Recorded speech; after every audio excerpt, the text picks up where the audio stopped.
Ito yung famous na Riles dito sa Vietnam.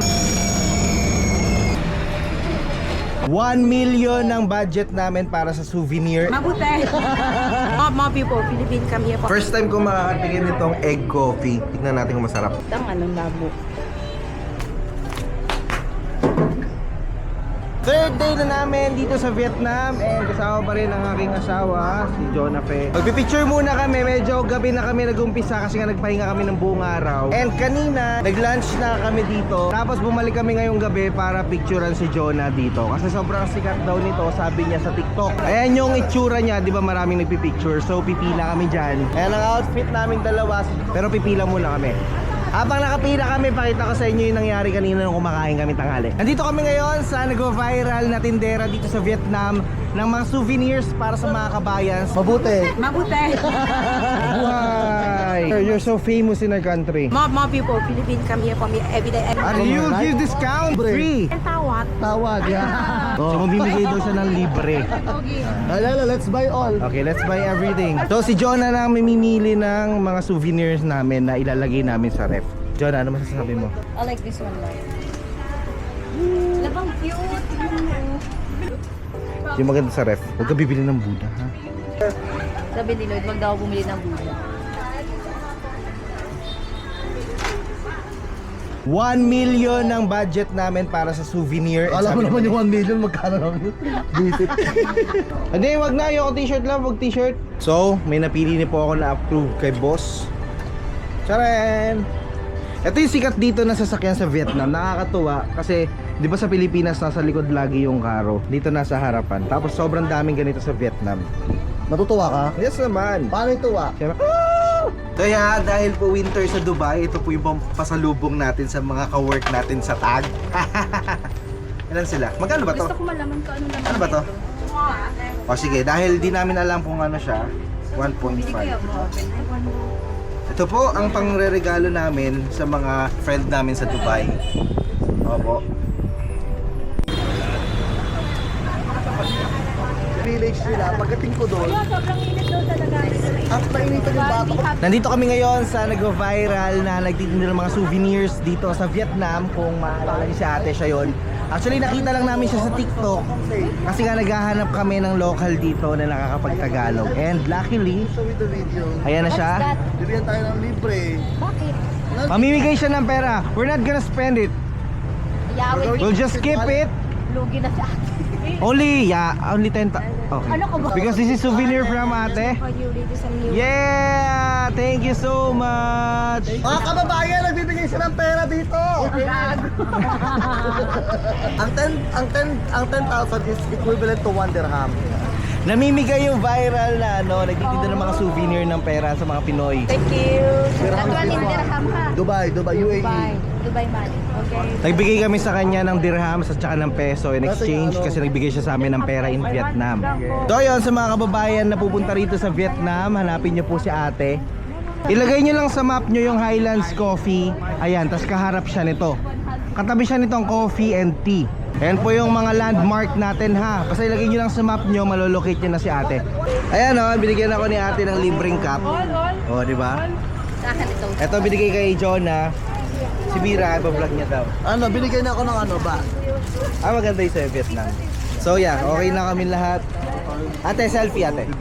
Bye-bye, say bye-bye. Bye-bye. Video call. Paalam, say paalam. Paalam. Paalam.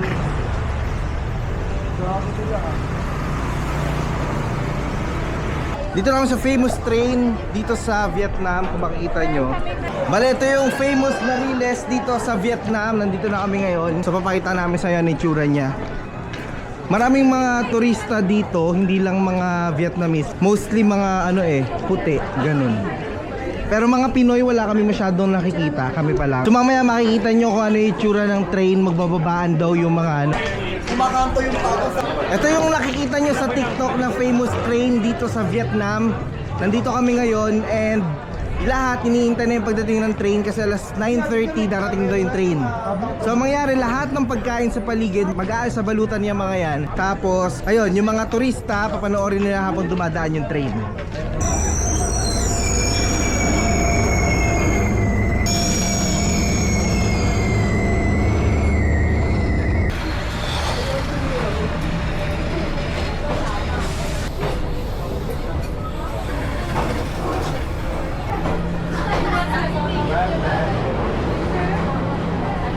Ah!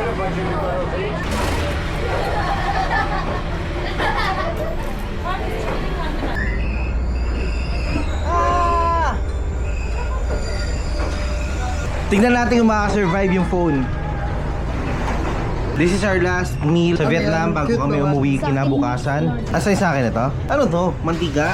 Omelette Ang bunga nito. Kaya nga eh. mix. So kakain na naman po kami dito sa Vietnam. Ito na yung huling gabi namin sa Vietnam kasi kinabukasan uuwi na po kami. Kaya susulitin na namin yung mga pagkain. Bale, ito yung pagkain na na-order ko. Sobrang mura lang. Magkano nito? Ganun po kamura yung mga pagkain dito sa Vietnam. Tikman natin kasi medyo weird yung tsura niya. Para siyang buro. Para mas masarap pa kumain dito sa mga ano, no? Mga street food lang, sa gilid-gilid. Parang gusto ko bigla ng buko. Pwede kaya magpalit? Come. Pwede magpalit? Ito yung pinakamurang pagkain namin dito sa Vietnam. Nakamagkano na tayo, Mira? 31 dirhams.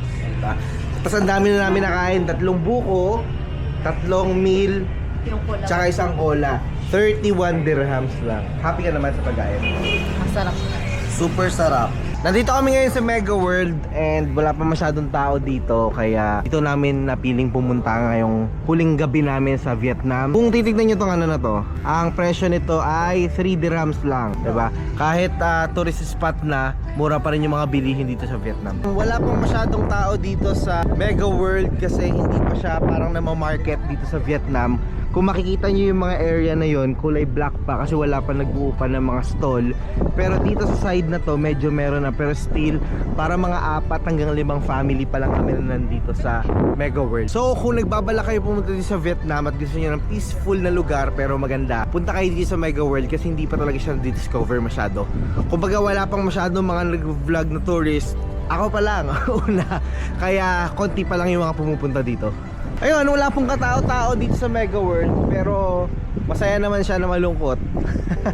Ayan, may mga inuman din pala dito. So medyo maraming tao dito sa bar. Oo, parang ganyan yata yung purpose talaga ng Mega World, para lang sa inuman. Ang walang kamatayang food hopping dito sa Vietnam. Huling araw na po namin and Pwede naman itong hatas lalagyan na ng dakda. Dakda, you put dakda. You put ice.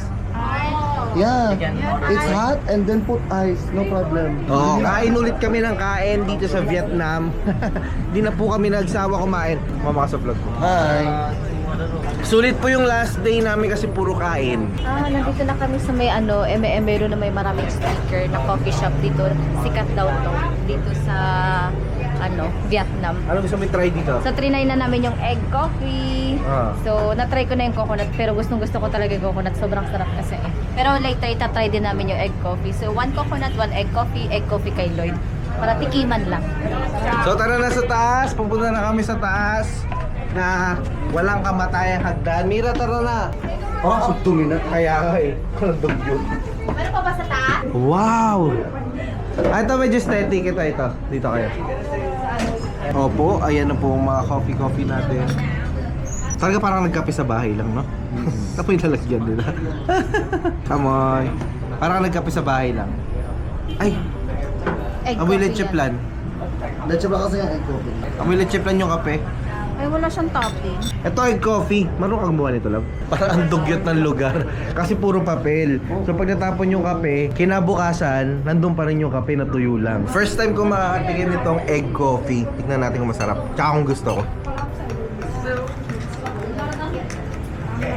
Medyo weird lasa niya, pero masarap. Kasi nga lasang leche plan na mainit. Haluin ko. Tinry ko haluin. Override. Masarap. Ba't ang labo? I'm gonna put this here. Oh my goodness. Yan.